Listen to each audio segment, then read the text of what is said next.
Good morning everyone. In previous video we have read about beautiful relationship of writer and his grandmother in village life. Let's read about when my parents were comfortably settled in the city. जब मेरे parents शहर में पूर्ण रूप से settle हो गए, they sent for us. उन्होंने हमें भी वहां बुला लिया. That was a turning point in our friendship. यही हमारी मित्रता में बदलाव का समय था. Although we shared the same room, यद्यपि हम एक ही रूम को शेयर करते थे, मतलब हम एक ही रूम में रहते थे.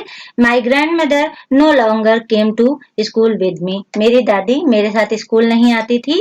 I used to go to an English school in a motor car. मैं रोज बस से स्कूल जाता था.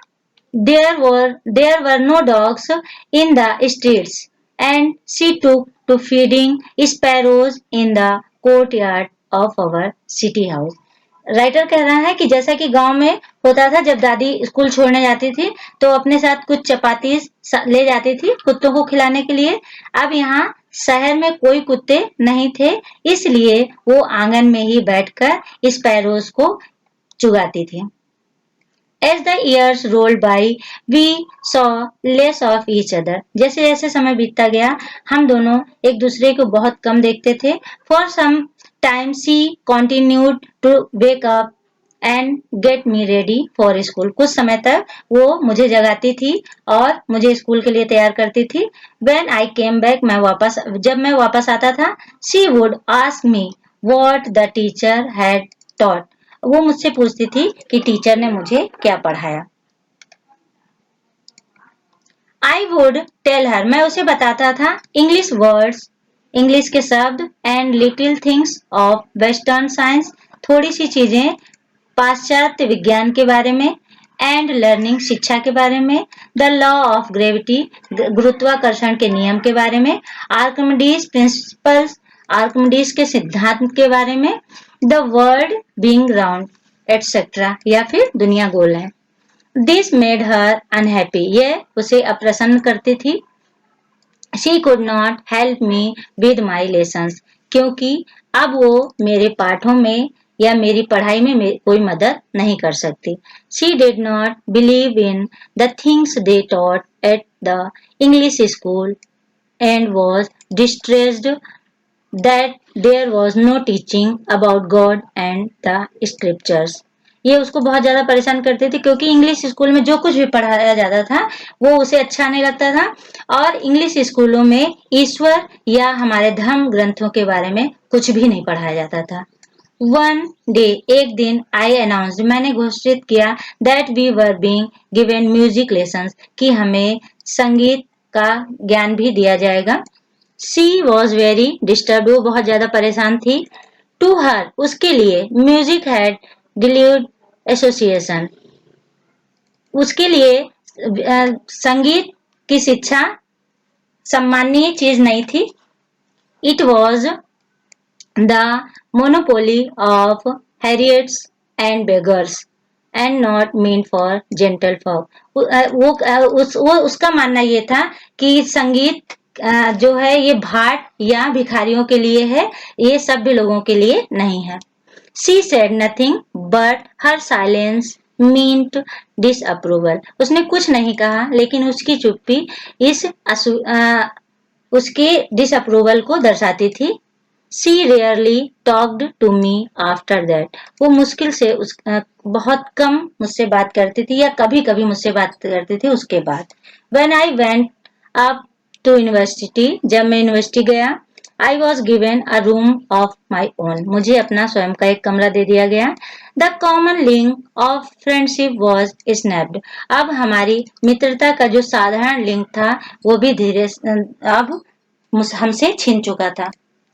My grandmother accepted her separation with resignation. मेरी दादी ने अपना बदलाव या अलगाव एक त्याग पत्र के रूप में स्वीकार किया. She rarely left her spinning wheel to talk to anyone. वो मुश्किल से अपने चरखे को छोड़ती थी किसी व्यक्ति से बात करने के लिए. From sunrise to sunset, she sat by her wheel spinning and reciting prayers. वो सुबह से शाम तक अपने चक्र को या कह सकते हैं चरखे को घुमाती रहती थी और प्रेयर जपती रहती थी. ओनली इन द आफ्टरनून, केवल दोपहर के समय, she relaxed for a while, एक क्षण के लिए आराम करती थी. To feed the sparrows, sparrow को खिलाने के लिए. While she sat in the veranda breaking the bread into little bits. जब वो बरामदा में बैठती थी तो वो ब्रेड को छोटे छोटे टुकड़ों में तोड़ती थी. Hundreds of little birds collected round her, creating a veritable bedlam and chirpings. सैकड़ों की चिड़ियां उसके पास इकट्ठी हो जाती थी और बहुत ही चहचहाट भरे शोरगुल को बढ़ाती थी.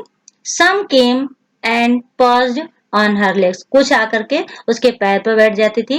Others on her shoulders. कुछ उसके कंधे पर. Some even sat on her head. कुछ उसके सिर पर बैठ जाती थी. She smiled. वो मुस्कुराती थी.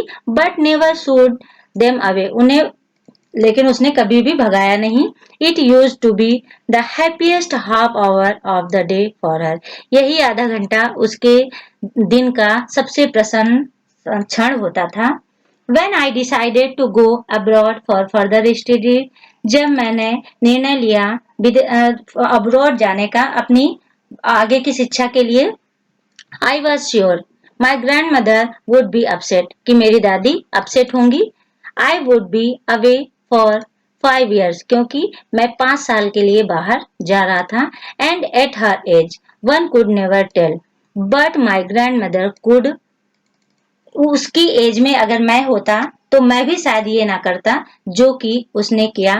She was not even sentimental, ना तो वो भावुक हुई. She came to leave me at the railway station. वो मुझे रेलवे स्टेशन पर छोड़ने आई. But did not talk or show any emotion. ना तो कोई बात की और ना कोई भावना दिखाई. Her lips moved in prayer. उसके होंठ चल रहे थे, वो प्रेयर बुदबुदा रही थी. Her mind was lost in prayer. और उसका मस्तिष्क प्रार्थना में डूबा हुआ था. Her fingers were busy telling the beads of her rosary. और उसकी उंगलियां चल रही थी या वो अपने हाथों में माला जप रही थी. साइलेंटली, चुपचाप, शी किस्ड माई फोरहेड. उसने मेरे मत्थे को चूमा. And when I left I cherished the most imprints of perhaps the last sign of physical contact between us. और उस समय मुझे ऐसा आभास हुआ जैसे कि ये अंतिम क्षण था जब हम दोनों शारीरिक रूप से एक दूसरे को टच कर रहे थे, क्योंकि इसके आगे मैं उम्मीद नहीं कर सकता था कि मेरी दादी माँ मुझे जीवित मिलेंगी. But that was not so, लेकिन ऐसा नहीं हुआ. आफ्टर 5 years, 5 सालों के बाद, आई केम बैक, मैं वापस आया होम, घर. And was met by her at the station. और वो मुझे स्टेशन पर मिली. She did not look a day older. वो एक भी दिन और बूढ़ी दिखाई नहीं दी. मतलब कहने का राइटर का ये है कि जैसा वो छोड़ के गया था ठीक वैसी ही उसकी दादी थी. Let's stop here.